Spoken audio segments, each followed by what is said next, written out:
Hey, my stuff got delivered to my parents' house. What's going on? Did you get the packages? I want you to leave, so I sent all your things there. Why are you saying this all of a sudden? I have a girlfriend. I've decided to leave you and marry her. What? Isn't that cheating? She's younger than you and doesn't nag. She's exactly my type. She's a complete upgrade from you. You don't stand a chance. Do you understand that what you're doing is cheating? Also, I'm about to have a baby any day now.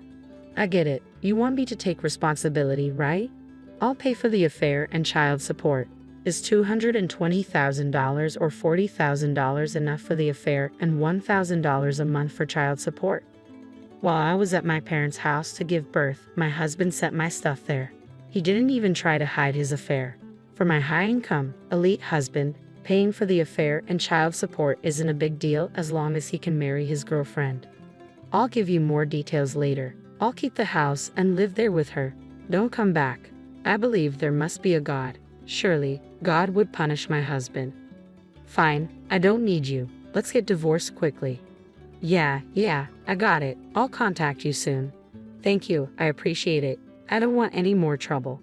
Right, I'm glad we can get divorced without any fuss.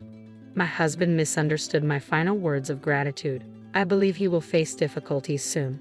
The house he said he'd take to live with his girlfriend. Actually, I'm Anna. I'm 29, and I work at a company. I'm shy and not exceptionally skilled at my job. Because of that, I thought of myself as a background character in society. But as I approached 30, my life took a dramatic turn.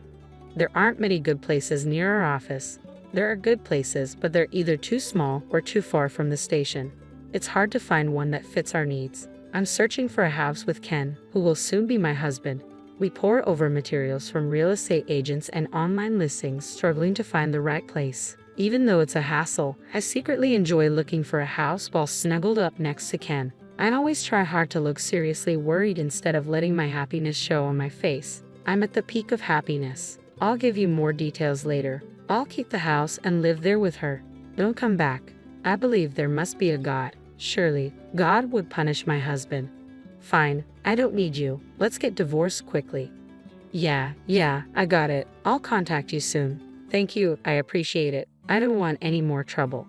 Right? I'm glad we can get divorced without any fuss. My husband misunderstood my final words of gratitude. I believe he will face difficulties soon. The house he said he'd take to live with his girlfriend. Actually, I'm Anna, 29 years old, and I work at a company. I'm shy and not particularly skilled at my job, so I often felt like a background character in society. But as I approached 30, my life took a dramatic turn. There aren't many good places near our office. The good ones are either too small or too far from the station. It's hard to find one that fits our needs. I'm searching for a house with Ken, who will soon be my husband.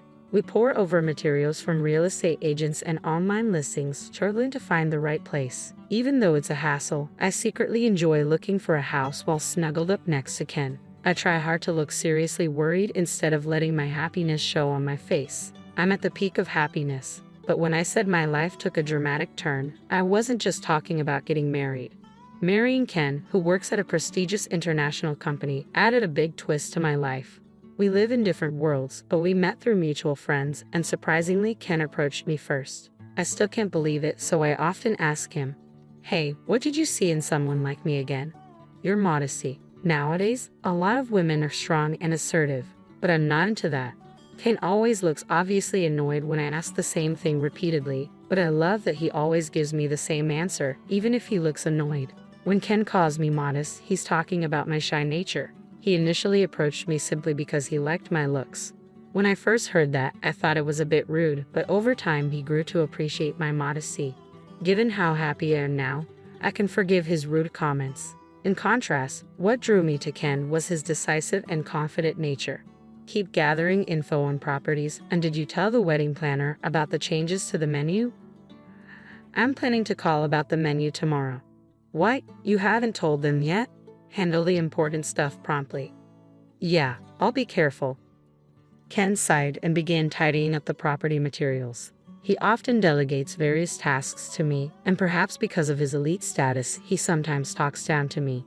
We're not married yet, but is this what they call a dominant husband? Some people might find it hard to believe. but for a shy person like me, it's actually easier when someone directs me on what to do. That's why I believe Ken and I are a good match. As the wedding day quickly approaches, we still haven't found a place to live. Since we didn't live together before getting married, we really wanted to start living together right after the wedding. But since that seems difficult, we made a decision. We thought we'd rent until we had kids, but maybe we should just buy that house. Yeah, that seems the most realistic. Ken picked up one of the property brochures and placed it on the table. This house is nearly 40 years old, surrounded by newer houses. It has been unsold for some time. It's well maintained for its age, but it needs some work before it's comfortable to live in. Alright, we'll buy this house and renovate it right. Considering the renovation time, it won't be ready by the wedding, but it meets all our needs in terms of location and size. But are we okay to buy a house so suddenly? We're fine. Leave it to me. Ken looked confident. Most wives would be anxious if their husbands suddenly wanted to buy a house impulsively, but Ken's income is high and I also work, so it's not unreasonable. So we decided to buy a house right after getting married. Following my marriage, we even bought a house, and the elements of happiness were piling up at a faster and faster pace as if they were crushing my body. However, buying this house would later lead to an unexpected situation.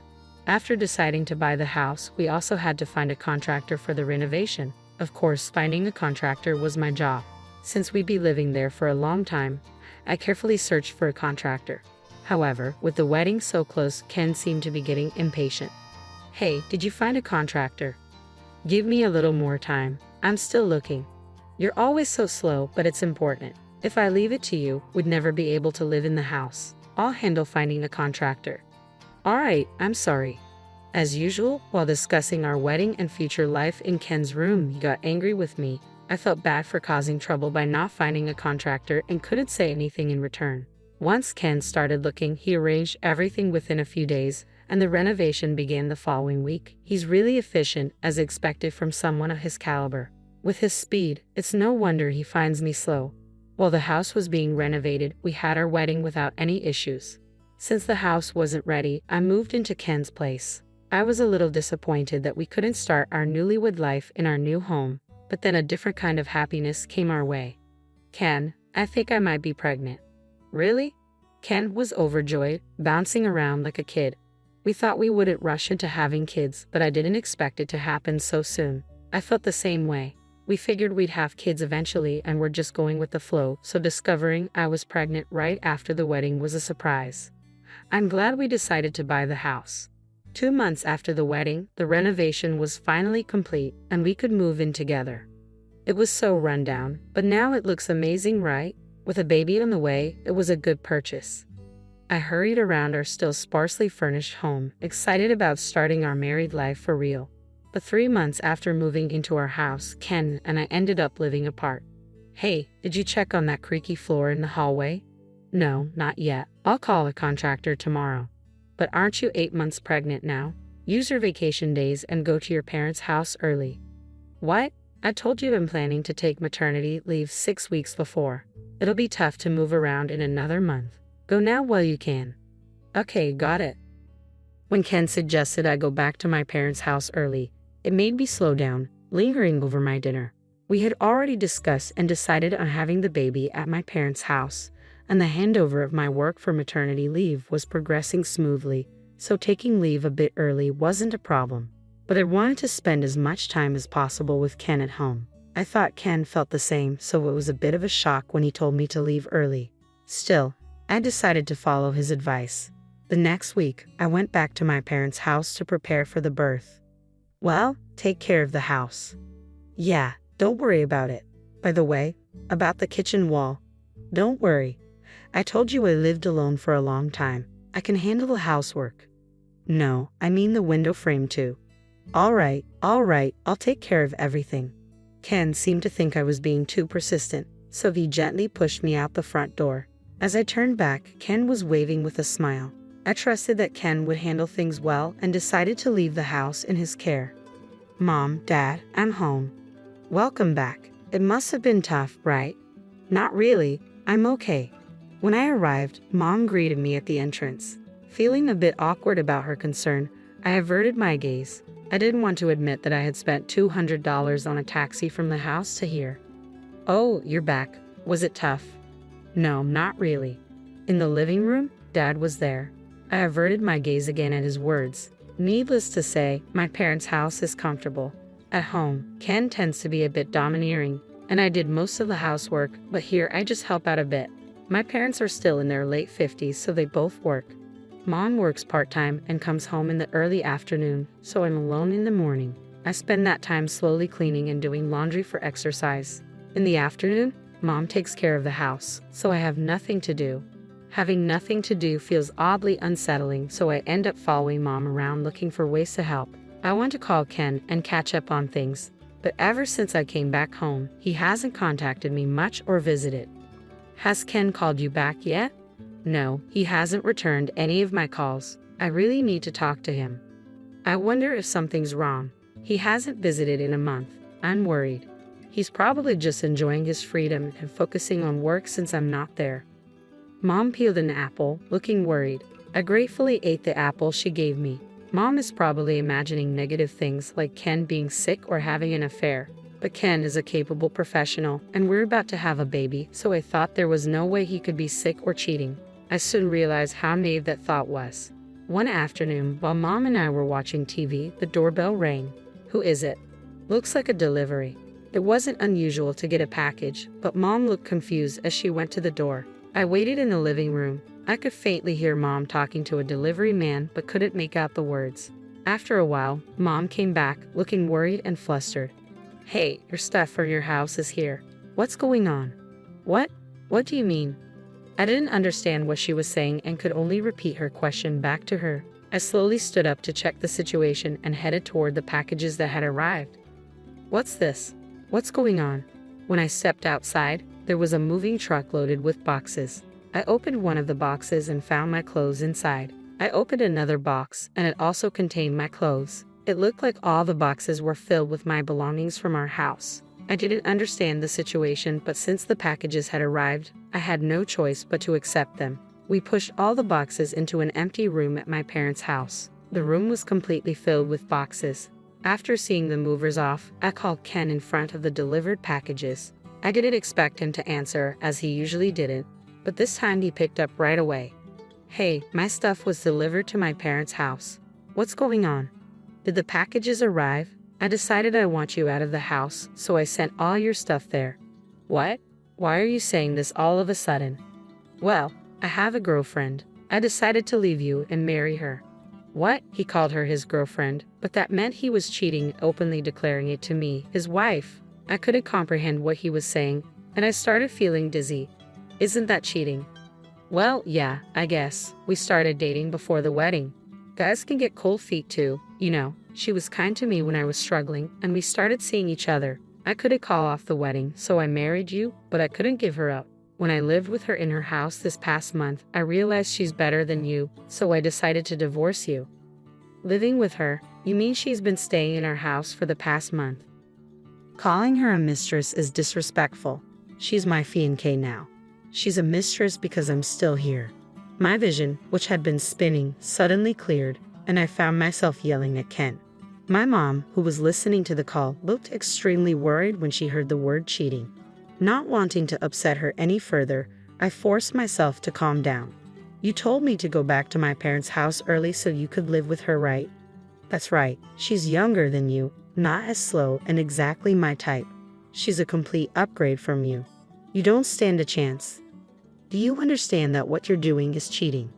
And I'm about to have a baby any day now. I get it. You want me to take responsibility, right? I'll pay for the affair and child support. Is $20,000 or $40,000 for the affair and $1,000 a month for child support enough? Even over the phone, I could imagine the smug look on Ken's face. Ken is an elite and high-income earner. Paying for the affair and child support probably didn't seem like much to him if it meant he could marry his girlfriend. In contrast, I'm a nobody. There's no way I could stop Ken from divorcing me for her, so I had no choice but to accept the divorce. As much as I wanted to refuse the alimony and child support out of pride, as a regular employee, I needed the money. It was a bitter pill to swallow. I gripped my phone tightly out of frustration and shame. That's the deal.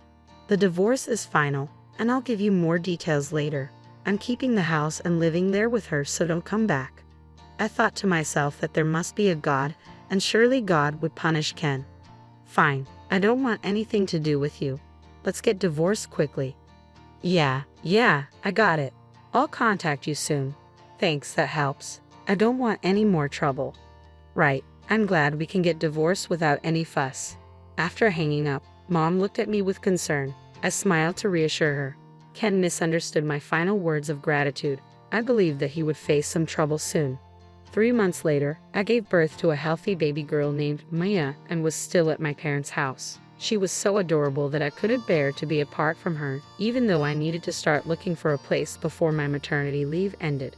The divorce was finalized, and Ken agreed to pay for the affair and child support. I had no lingering feelings for my ex-husband. In fact, I felt refreshed after the divorce. Since we already settled everything, I thought I'd never have to deal with him again. But suddenly, he called me. He must have finally realized the situation. Hey, what's going on? What do you mean? The house. You mentioned something about the floors and walls, didn't you? Did you know about this? Yes, I knew. You hired a shady contractor for the renovation. Why didn't you tell me? I tried to, but you never returned my calls because you were too busy having fun with your girlfriend. Besides, I told you about the creaky floors before I left for my parents' house and asked you to check it out, but you were too focused on getting me out of the house quickly to listen seriously. Ken thought I was too slow in finding a contractor, so he took over the task. When he started looking, he quickly found someone and began the renovations. I was impressed with how efficient he was, but it turns out he chose the contractor based solely on price without checking reviews or reputation. So he ended up hiring a shady contractor. After living in the house for just 3 months, I noticed the floors creaking, cracks in the kitchen wall, and screws missing from the window frames. After moving back to my parents' house, I looked into the contractor and found out they were scammers. I tried to contact Ken to tell him, but he never returned my calls, and we ended up getting divorced before I could tell him. Because of you, the response was delayed, and now I'm having disputes with the contractor. They're blaming us, saying we lived in the house wrong for 6 months, causing the damage. The creaky floors, growing wall cracks, and poorly closing doors have all gotten worse. The house is a mess. That sounds like a terrible place to live. I've moved into an apartment to get out of the house. If I stayed, they keep blaming us for the damage. I'm talking to a lawyer, but for some reason, it looks bad for us. Still, I'm going to sue them. So your house is falling apart, and you're going to court. That sounds tough, but it's not my problem anymore. Is that why you called? That's right. If you had told me about the shady contractor sooner, this might not have happened. So what? I mean, I'll keep paying $500 a month in child support, but can we lower the monthly payments for the $20,000 alimony? What? I was shocked that my elite, prideful ex-husband was suddenly asking me for a favor about money. We moved, right? So now I've got the land, house renovation loans, and apartment rent. I'm going to sue the contractor, but I don't know how that'll go, and there are lawyer fees. I might even have to pay for the house repairs myself. You said your wife is better at her job than I am. Doesn't she make a decent income? Actually, she was my colleague at work. I told everyone at the company that we got married after I divorced you, but apparently, there were rumors about us before that. So now, people at work are giving us the cold shoulder. Yeah, she couldn't take it and changed jobs, which cut her salary drastically. I can't afford to switch jobs too, so I stayed. But money is tight. Ken had hired the shady contractor himself and was now having a huge dispute. His affair had damaged his standing at work. It was a classic case of self-inflicted trouble. Despite his high income, he was just over 30, and all these expenses were tough to manage. But it was his own fault, and it had nothing to do with me. It sounds tough, but you need to keep your promise. Wait a minute. I hung up on Ken. His voice just before the call ended sounded pitiful, not at all like the elite man he once was. Feeling a bit down after hearing his voice, I spent some time watching my daughter sleep. In the end, Ken lost the case about the defective house. The shady contractor managed to avoid any consequences, likely due to their knowledge of loopholes and deceit. It seems that even the elite, as expected, were not able to meet the vices of the corrupt contractor. Ken wanted to repair the house, but there were too many hidden issues and the costs were too high. Naturally, he didn't want to live in a house with so many problems. He ended up selling the house. Since it was full of defects, the building had no value, so he sold just the land after demolishing the house. The land sold, but the loan remained, leaving my ex-husband with debt. With the house issue resolved, he decided to change jobs. He figured the debt was manageable even with a lower income, so he left his uncomfortable workplace. However, his fall from grace didn't stop there. His new wife, who had to deal with the huge house trouble right after they got married, and the fallout of their affair being exposed at work, blamed him for everything. Their relationship deteriorated, and she eventually left him. Now my ex-husband lives alone in an apartment with a lower income from his new job and monthly payments for his debt, alimony, and child support. His once luxurious life as an elite is now a life of frugality. He foolishly pursued an affair, losing his money, house, and family in the process. Love is indeed blind. I plan to start looking for an apartment for my daughter and me soon.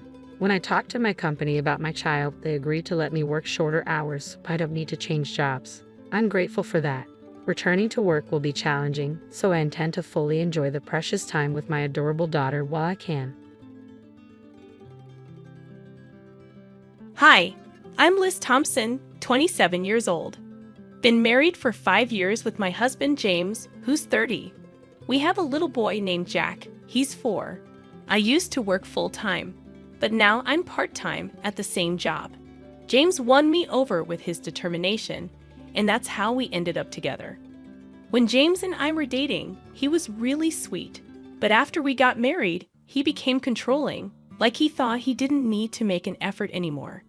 He's super lenient with his younger sister, Jennifer, who's almost 20. Even though there's a big age gap, he spoils her rotten. Before we got married, I got along fine with her, but things changed. Jennifer started showing up at our place all the time, and James would drop everything to cater to her. It's like I'm just a roommate, and she's the queen of the castle. She never brings anything when she comes over and acts like it's totally normal to ignore me. As usual, James invites Jennifer to join us for dinner, even though it was just supposed to be the 3 of us. She accepts without hesitation, saying that's why she came. I quietly remind James that there's only enough food for 3, but he insists I give my portion to Jennifer since she's here. He even suggests I should always prepare extra in case she shows up unexpectedly. Jennifer apologizes to me, but it feels more like she's happy James is on her side. James scolds me for not being more accommodating to his sister. Feeling frustrated, I make something for myself and join them at the dining table. When Jennifer sees me, she asks James to have a private conversation, excluding me and my son from the table. This isn't the first time I've had to move Jack's meal elsewhere and eat separately. After they finish eating and I start cleaning up, I notice James and Jennifer chatting on the couch, leaving the dishes for me to clean. It feels like they see me as a maid, ignoring both me and my son. I sigh and begin cleaning up, getting ready to bathe Jack. As I approach them, James asked me to get a piece of strawberry sponge cake from the bakery downtown for Jennifer. It was nearly 8 p.m., and I knew it was time to bathe Jack and put him to bed. When I explained this, Jennifer complained to James, saying she really wanted the cake and that skipping Jack's bath for one day wouldn't hurt. James started getting angry, knowing the argument would persist until I agreed. Reluctantly, I agreed to go to the bakery. The bakery was about to close at 9 p.m., so I hurried to get ready, knowing I could make it in time. As I prepared, I overheard James and Jennifer talking loudly, criticizing me for being inflexible and questioning why James married me. Jack wanted to come along, so we decided to go together. As I stepped out, James shouted that we'd get a divorce if I defied him again. And Jack, though young, looked concerned. Trying to hold back my tears, I asked Jack what kind of cake he wanted. His eyes lit up as he said he wanted a cake with lots of apples. We chatted happily about cake on the way, momentarily forgetting the hurtful words. When we reached the cake shop, it was almost closing time. I bought 2 slices of strawberry sponge cake and 1 slice of the fruit-covered cake Jack wanted, though the options were limited. Back home, I served James and Jennifer their cake slices and put 1 for Jack on a plate, heading to the dining table. Jennifer remarked that Jack's cake looked better, And surprisingly, James swapped it with hers. When Jack protested, Jennifer ignored him and ate his cake. James justified it by saying he bought it with his money, dismissing Jack's right to choose. I was furious and confronted them, but James threatened divorce again. Jack stopped crying, but his worried look broke my heart. After a moment's thought, Jack began eating the strawberry shortcake that Jennifer was meant to have. "Mommy, this cake is delicious. I'm glad I got this one," he said, trying to mask his discomfort. It was distressing to see 3 adults subjecting a young child to such a situation. When Jennifer reached for Jack's cake, I quickly intervened, suggesting we eat in another room. I wanted Jack to enjoy his cake in peace. James protested, saying it was fine for Jennifer to have a bite, but I ignored him and took Jack to the other room. There, watching Jack savor his cake, I felt a sense of relief. Afterward, we bathed together, ignoring James and Jennifer, and cuddled up in Jack's bed. The next morning, Jennifer had already left when I woke up. As I prepared breakfast, I heard Jack crying and found his porcelain piggy bank, a gift from my father, broken with the money missing. Jack always said goodnight to it, as he did last night. I suspected James knew something about it. And when I asked, he admitted Jennifer broke it for money without remorse. As I comforted Jack, tears streamed down my face. It was heartbreaking to see James prioritize Jennifer over Jack's well-being. His callousness pierced me, and the mix of sadness and anger engulfed me. James, unmoved by our tears, complained about feeling gloomy in the morning, leaving me shattered. I couldn't hold back my frustration any longer and confronted James. "Don't you see how wrong this is, making Jack cry like this?" It was the first time I spoke out in anger. I never wanted Jack to witness marital discord, but I couldn't contain myself anymore. James didn't respond. Instead, he stormed off to the bedroom and returned with divorce papers, thrusting them at me. "If you're not happy with me, let's end it," he said before leaving for work. Jack had never cried over anything involving James and Jennifer before, but since last night, he had been inconsolable. I, too, had reached my breaking point. "Jack, let's take a break today and skip daycare, okay?" I suggested. Jack cheered, thrilled at the idea of spending the day with me. "Mommy's the daycare teacher today, right?" he said, his face beaming as he nestled on my lap, looking up at me with pure joy. I marveled at how much patience a young child like Jack must have. So we made a pact to spend the day playing to our heart's content, releasing all that bottled-up patience. I knew taking the day off work would be inconvenient, but I believed it was the best thing for Jack. After explaining the situation, I managed to get some time off. We spent the morning at the park, playing until we were exhausted, then returned home for lunch. Jack seemed unusually tired and cuddled up to me like a little baby, falling asleep on my lap. Normally, he naps on the couch alone, but today he wanted to be close to me. Instead of doing housework during his nap, I decided to cherish this special moment, finding solace in watching Jack sleep peacefully. Suddenly, I heard the front door unlock, much too early for my husband James to be returning. Instinctively, I grabbed a nearby bag and swiftly hid in the bedroom closet, holding Jack close. As I listened intently, I recognized the familiar voice of the intruder. It was Jennifer. She seemed to be searching for something, muttering in frustration. Why does she have a key? What is she looking for? I wondered anxiously. Peeking out from the closet, I observed Jennifer's movements and listened to her murmurs. After rummaging through various items, she made a phone call, expressing her inability to find whatever she was searching for. Mentioning bro, presumably James, she eventually left, locking the door behind her. The mystery of what Jennifer and James were seeking lingered in my mind. I carefully laid sleeping Jack on the bed and tried to make sense of what had transpired. Perhaps James and Jennifer were searching for something belonging to me, but I couldn't fathom what it could be. The whole situation left me feeling like James was a stranger, filling me with fear. Hastily, I packed Jack's things into the bag I had grabbed earlier. Just as I finished, Jack stirred awake. "Jack, let's go to Grandpa's house," I said, taking his sleepy hand. We hurried to the station and caught the train to my parents' home, just 2 stops away. Arriving unannounced, my parents were surprised to see us. Once Jack was home, he happily engaged with our family dog, bringing a sense of normalcy to the unexpected visit. As we discussed what had happened with my parents, I shared my feelings of fear and explained the situation. I speculated that Jennifer might have been searching for my banking card for my single days, and my parents agreed it was a possibility. You see, I used to run a successful online shop for handmade goods back then, which later expanded with the help of my friends in the same business. Even after getting married and having Jack, I continued to manage the business part-time from home, with my friends overseeing its day-to-day operations. Surprisingly, I hadn't told my husband that I'm still the president of the company, although he knows about my previous success in starting a business when I was single. I'm still employed at my company, but I've kept it hidden from my husband. He believes I've stepped down from my role as president and now work part-time. There's a reason for my secrecy. After we decided to marry, I learned he spends his entire salary with no savings.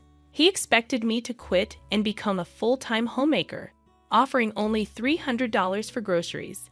I couldn't agree to this. After heated discussions, we compromised on me working part-time. But that wasn't all. He had me sign a legal document, limiting my claims to marital assets, making me feel financially trapped. Even after our child was born, I only received money for groceries, while I covered clothing and daycare expenses. My compliance may have led him to believe I still have savings from my single days, explaining why they're searching for my old banking card. Furthermore, I've been quietly saving for our child by diverting a portion of my salary to a separate account. It's clear they're after the banking card for financial reasons. There's no other reason for those siblings to be searching, but I'm cautious with my valuables, like my banking card. So even if Jennifer or my husband search, they won't find anything. The bigger issue is Jennifer having a key and unrestricted access to our home, a situation my husband seems fine with. My father suggested keeping my banking card at our family home, so I followed his advice and secured it in our family safe. However, he raised another concern. Why is he so desperate for money? While discussing this with my parents, Jack approached us tearfully, admitting he had broken the piggy bank from my father and failed to save money in it as promised. My father was furious, his face turning red with anger. My father was on the verge of calling my husband to express his anger when my mother intervened. Let's confirm if the banking card is their real objective, she advised. Acting hastily without evidence could backfire, especially considering my husband's casual mention of divorce. He might exploit the situation, painting us as the wrongdoers to gain leverage in a divorce. So we decided to record their conversation to uncover their true intentions and consulted our family lawyer, a longtime friend of my father. Once home, I began preparing dinner as my husband arrived. I discreetly started recording on my phone, placing it face down. As expected, his first question was about the banking card's whereabouts. When I pressed for his reason, he evaded the question, growing frustrated when met with silence. My sister's in trouble, so hand over all your part-time earnings, he demanded. I refused, explaining I was saving for our child. In response, he pulled out a signed divorce paper from his bag and thrust it at me. You can't even manage without me, yet you're arrogant. It's fine not to save for our child anymore, he sneered, implying his sister took precedence over Jack. Without another word, he left me stunned. I halted my dinner preparations, stashed the divorce papers in the bag I'd readied earlier at my parents' house, and took Jack's hand, heading for the front door. If you leave now, don't bother coming back.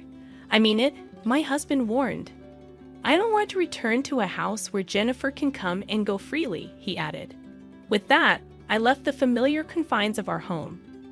My husband bombarded me with calls and emails, all of which I ignored as I made my way to my parents' house. There, I played the recorded conversation for my parents and showed them the divorce papers my husband had handed me. They asked what I wanted to do. I admitted I'd reached my limit of patience and love, but Jack's well-being was my primary concern. My parents suggested divorce might spare Jack further emotional harm, but they also acknowledged the potential for new wounds. Lost in contemplation, Jack mentioned he was hungry, prompting my mother to whip up his favorite meal, hamburgers. She had anticipated our arrival and stocked up on ingredients accordingly, ready for us to return home at any moment. Tears streamed down my cheeks uncontrollably. I couldn't contain them. Jack's delighted reaction to the hamburger was heartwarming. I wish Grandma could make these every day, he beamed, sharing his joy with my mother. That's because each bite is filled with love, she responded tenderly. Then, Jack fed me a piece, insisting it was filled with love and urging me not to cry. It was too much. I cried even harder, seeing Jack's concern for me. My father intervened, telling Jack these were tears of joy because I was so happy with his sweet gesture. He explained it gently, shielding Jack from any worry. Then my mother hugged Jack, moved by his innocence. I glanced at my father, noticing his struggle to hold back tears, his emotions mirroring mine. When I remarked on the beauty of family, Jack surprised me. Dad says his family is just Jennifer, but my family is Grandma and everyone else, he said, drawing a contrast. My father agreed, emphasizing our bond. Then, with a playful gesture, he asked if we wanted to be a family forever, lifting our spirits with his humor. Reflecting on our joyful meal, I realized it had been too long since we had relaxed together like this. It was a moment of clarity. I needed to proceed with the divorce. I explained my decision to Jack slowly, fearing his reaction. Surprisingly, he seemed relieved, finding solace in staying with the family. Even our older dog, back at my parents' house, received a warm embrace from Jack, who declared him his little brother. With clarity and determination, I knew what had to be done next. It was time to take action. The next day, I made arrangements to meet with my father's friend's lawyer to discuss my situation and finalize my decision to divorce. That night, Jack opted to sleep with my father and our faithful dog, Max. Meanwhile, I shared a bed with my mother, reminiscing about childhood stories until we both drifted off to sleep. The following morning, I reluctantly powered on my phone to find an overwhelming number of missed calls and emails from James, over 200 in total. His messages oscillated between harsh criticisms and desperate pleas for forgiveness, leaving me unsure of his true intentions. With a heavy heart, I decided to switch off my phone once more. In the afternoon, my lawyer arrived, and we delved into the details of my situation, reaffirming my resolve to proceed with the divorce. After thorough discussions, we officially signed the necessary paperwork, and my lawyer assured me he would meet with James the following day. 2 days later, the lawyer returned to my parents' house, and I eagerly inquired about the outcome. To my surprise, it transpired that Jennifer had a severe shopping addiction and frequented male strip clubs, borrowing a substantial sum of money from loan sharks with James as her guarantor. Their plan was to utilize my savings to repay the debt. When repayment was delayed, James confessed but expressed his desire for reconciliation, hoping for Jack and me to return. However, I remained steadfast in my decision to divorce, having already initiated the legal process. James, distraught, asked the lawyer if I could marry someone else. Despite his reluctance to let go, the lawyer affirmed my freedom to pursue future relationships. It was a difficult moment, witnessing James's emotional breakdown as he grappled with the reality of our impending divorce. He finalized the agreement by signing a promissory note to pay Jack $500 in child support each month. With that, the lawyer deemed the matter settled. Later, I received a call from my ex-husband. Our conversation brief but poignant. His once vibrant voice now sounded subdued, speaking with an air of calmness. It dawned on me that he may have believed financially binding me would deter me from seeking divorce, even if I grew to resent him. He confessed to always prioritizing Jennifer, his younger sister, out of a sense of brotherly duty ingrained since childhood. However, he now acknowledged this as a mistake, admitting his jealousy towards Jack, feeling as though I had been taken away from him, despite once loving our son. when he informed me that he and Jennifer had repaid her debts and expressed his intention to reconcile. Pleading for me not to remarry, I firmly asserted that my love for him had faded, and there was no chance of reconciliation. Our conversation ended with tears exchanged over the phone as I wished him happiness before he hung up. In the aftermath, I leaned on my parents for support, making arrangements to transfer Jack to a different daycare while reviving my career as a businesswoman. Unable to keep silent any longer, I disclosed everything to my in-laws, who were outraged by the betrayal and resolved to disown James and Jennifer. Now they live together in a modest apartment, their once close sibling bond deteriorating under the strain of their circumstances. As for me, I've chosen to view their plight as a form of personal retribution. After my dad's funeral, when everyone was talking about who gets what from his money and stocks, my brother-in-law, who's married to my sister Kelly, suddenly said that all of it, including $5 million, should go to Kelly, the oldest sibling. My sister and brother-in-law were happy, but the lawyer told them they couldn't just decide that. My name's John Watson, I'm 42, work in sales, and have a wife and 2 kids. My dad owned a big part of a company, and even though he was old, he still worked. My sister Kelly, who's older than me, has always been a bit of a problem for our parents with her bad behavior. My sister, who's now in her middle years, still doesn't have a steady job and just lives her life however she wants. I've never really liked her, so I've always kept my distance. Then, when she turned 50, out of the blue, she brings home this guy and says, "I'm getting married." The guy, Chris Adams, is younger and good-looking, but he's pretty lazy and not very pleasant. My sister starts asking Dad for money for the wedding like it's no big deal. She blows through the cash real quick and then has the nerve to ask for more, which really upsets Dad.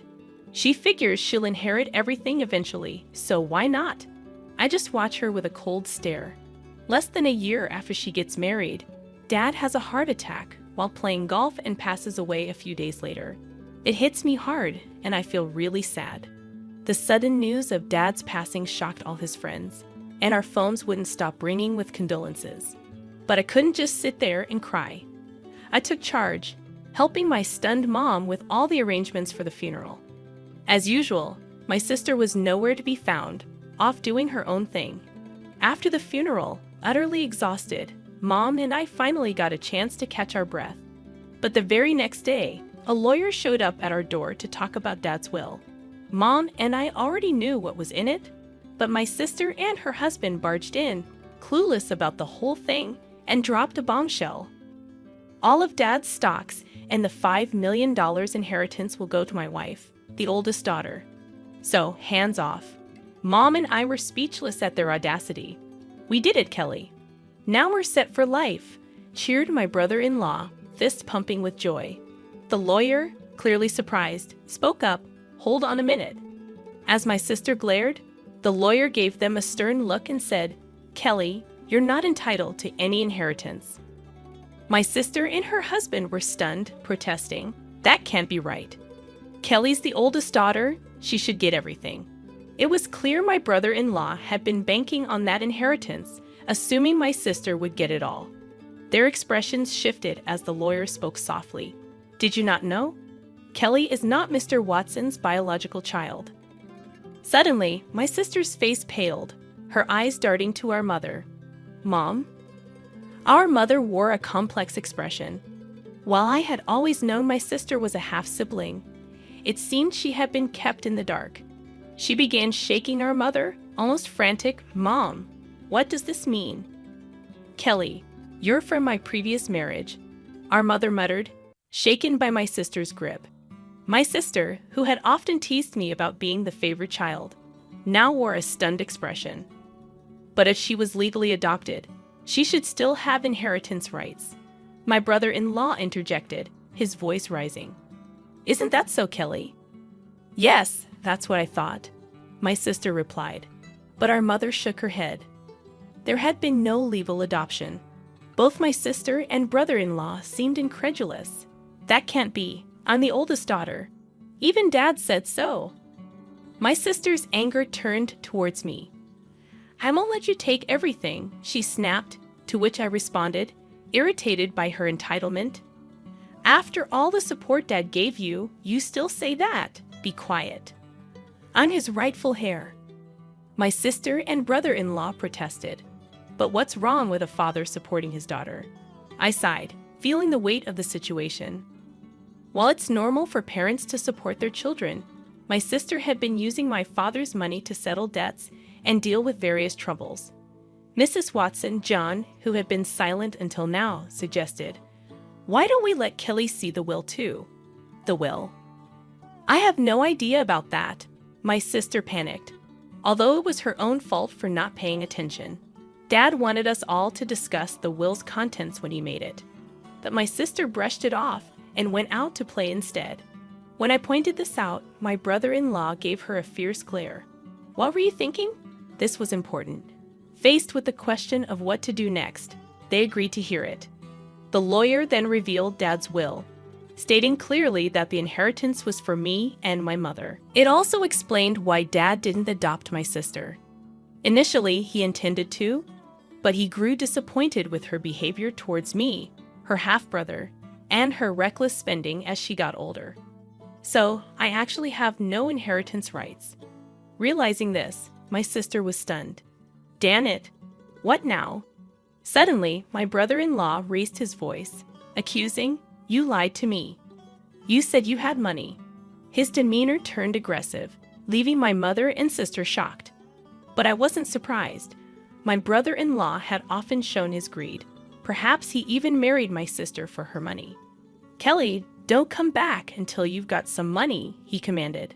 "Wait, Chris? What do you mean? I thought I was going to be wealthy. What a letdown." Roughly pushing past my sister, my brother-in-law stormed out of the room. Left behind, my sister glared at us, her face red with anger, and cried out to our flustered mother, "Mom, why didn't you have me adopted? It's not fair that only you get the inheritance. I should have gotten something too. But you didn't handle it right. This is awful, Mom," she sobbed, making a scene. I was taken aback by her outburst, but the lawyer seemed unfazed, perhaps accustomed to such drama. "Why does he get everything?" "Because I'm Dad's son," I responded, and my sister's eyes filled with anger as she lunged at me, shouting, "You! It would have been better if you were never born." I thought to myself that even if I hadn't existed, Dad would likely have made the same decision given my sister's character. Before I could say anything, the lawyer calmly intervened, "Kelly, if you continue like this, it will involve the police," making my sister flinch, possibly recalling her past shoplifting incidents. "Kelly," our mother called out, tears in her eyes. 6 months had passed, and the inheritance proceedings went smoothly without any hiccups. Though my sister and brother-in-law grumbled for a bit, the lawyer's efficient management left them with no room to meddle. My mother gave my sister some money, but I refrained from commenting on it. What bothered me most was their sudden disappearance with the funds, displaying their blatant gold-digging behavior, which left a sour taste in the mouths of our relatives who were aware of the situation.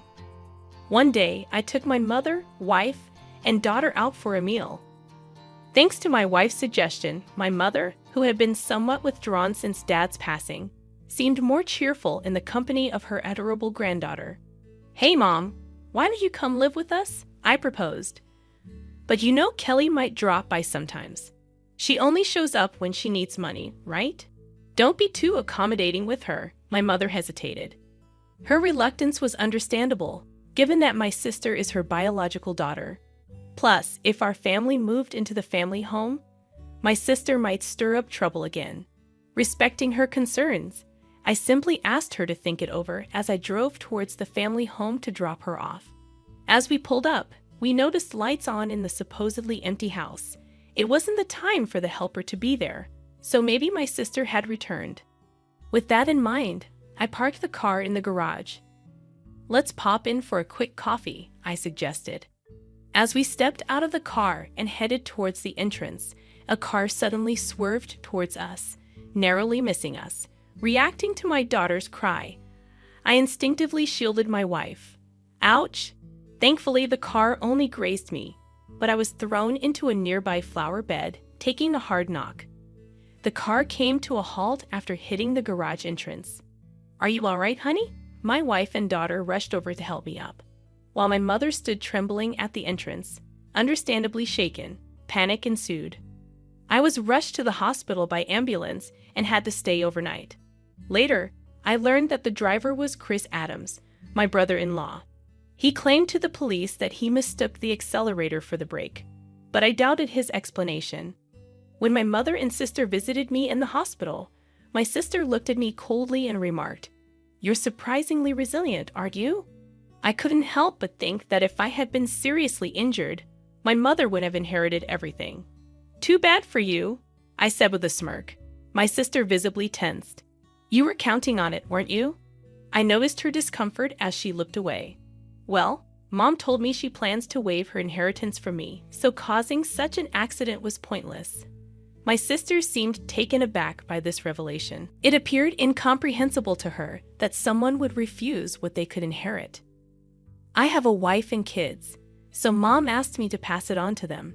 That's what parents do." But, my sister stuttered. "I even made a will early on, following Dad's example." I continued, leaving my sister speechless. "So unfortunately, my share won't be going to Mom anymore." My sister trembled and shook as she stared at me. "Can't you at least give me some? There's $5 million, right?" When I firmly refused, my sister's face contorted into a furious expression as she grabbed my collar. "Give me half. I'm your sister." I regarded her with pity as she continued to scream in an unsettling tone, perhaps driven to madness by the prospect of the inheritance. "Don't you realize that your greediness would disappoint Dad?" My sister's face flushed with anger as she reached for my throat. "Kelly, what are you doing?" My mother returned, her voice raised, as nurses arrived to escort my sister out. Although my mother seemed inclined to defend my sister, it was clear that my sister had directed insults towards her too. Where did I go wrong in raising her? It was heartbreaking to hear my mother say this with sadness in her voice. Shortly after, my mother fell ill. As her condition worsened, my wife and I stepped in to assist with transportation and household tasks at the family home. This seemed to upset my sister, likely because she had encountered my wife during her visits to ask for money or had heard about our help from our mother. One day, my sister called me abruptly. "From now on, we'll take care of Mom. You two don't need to come," she declared. "What's this all about?" I tried to reason with her, but my sister didn't listen and hung up, claiming it was already decided. I confirmed with my wife, who had received the same message and been dismissed. Concerned about my sister's lack of experience in caregiving or household duties, I quickly reached out to my mother. Surprisingly, my brother-in-law had some caregiving experience. At that point, my mother was still quite independent, so it seemed manageable for the time being. I felt a bit relieved. However, within a month, my mother was rushed to the hospital by ambulance due to a medication dosage error. She appeared alarmingly frail when we arrived. The doctor was puzzled. My mother had never made such a mistake before. While my wife stayed with her, I went back to the family home, which was in disarray. The fridge was empty, despite my mother's love for cooking, and it seemed the hired help had been canceled without discussion. I felt ashamed for even considering trusting my sister and was furious. A significant amount of money had been withdrawn from my mother's bank account, even though her bank card and PIN were secured in the safe. Thankfully, the account containing the inheritance was untouched in a safe deposit box. But most of the funds allocated for living expenses were gone. I gathered essential items for my mother's hospital stay, along with her bank card, and returned to explain the situation to her. Did Kelly. My mother seemed unaware of the bank card situation. However, when I inquired about the medication error, she looked somber and confessed that it was prepared by my brother-in-law. "Mom, perhaps it's best not to allow my sister into the house anymore," I suggested. "John, I promised to take care of you, but the house is in such disarray, and you've lost so much weight. Have you been eating properly?" My mother's words weighed heavily on me. "Mom, you should come live with us." I'll build a home where we can all be together, I proposed, causing my mother to break down in tears. However, her health continued to deteriorate despite the doctor's efforts. Perhaps the incident with my sister had weakened her heart. She never recovered and eventually passed away, almost as if following my father. Upon returning to the family home to make funeral arrangements, I discovered that all the valuables had vanished. It appeared my sister and brother-in-law had taken them in their desperate pursuit of money. Standing amidst the empty rooms, I was first shocked and then consumed by a fierce anger. I vowed to hold them accountable for their actions. The day after my mother's funeral, my sister and I were scheduled to meet with the lawyer, presumably to discuss the inheritance. Too bad. Mom's inheritance rightfully belongs to me, her daughter, my sister boldly declared. I couldn't help but chuckle at her statement, as it seemed she was gravely mistaken. Let's see what the will says, I suggested. As the lawyer unveiled the will, my sister's face drained of color. No, this can't be. Kelly is not entitled to inherit anything. That's Dad's final wish, my brother-in-law exploded. However, the lawyer calmly reiterated the same statement. This is absurd. Kelly is that old woman's biological child. My brother-in-law erupted, sweeping items off the table in anger. You can't deceive us. Give us the inheritance now. Chris, did you try to harm my mom? I confronted him. He shot me an irritated glare. What? I never did such a thing, he retorted. Then why was there a mistake with her medication? I pressed further. My brother-in-law scowled in annoyance. Who cares about that, John? It's outrageous that we're not getting any inheritance, my sister interjected, seemingly losing her composure. What have you done? I asked her, stunned. It seemed she hadn't rushed over after hearing about our mother's passing, but had been banking on the inheritance to cover her expenses. Tell me this isn't true. I'm getting nothing. My sister demanded of the lawyer. Well, the lawyer began, carefully explaining the legal distribution of the inheritance.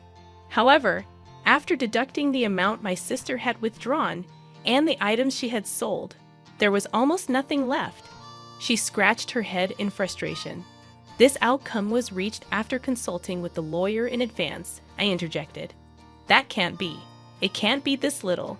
My sister muttered to herself, clearly dissatisfied. Having relied on our parents without ever experiencing the hardships of work, she seemed out of touch with reality. I couldn't contain my contempt for her.